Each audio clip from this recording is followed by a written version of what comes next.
bersumpah bahwa saya untuk diangkat menjadi pegawai negeri sipil akan setia dan taat kepada Pancasila, Undang-Undang Dasar 1945, negara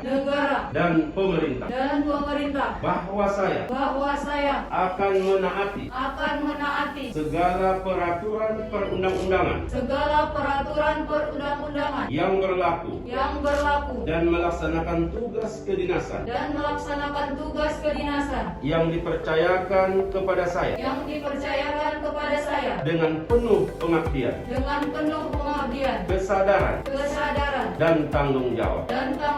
bahwa saya akan senantiasa menjunjung tinggi kehormatan negara, pemerintah dan martabat pegawai negeri, serta akan senantiasa mengutamakan kepentingan negara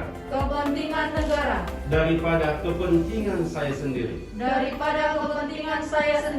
seseorang atau golongan,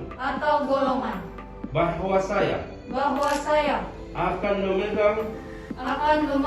rahasia sesuatu yang menurut sifatnya atau menurut perintah harus saya rahasiakan, bahwa saya akan bekerja dengan jujur, tertib, cermat dan bersemangat untuk kepentingan negara.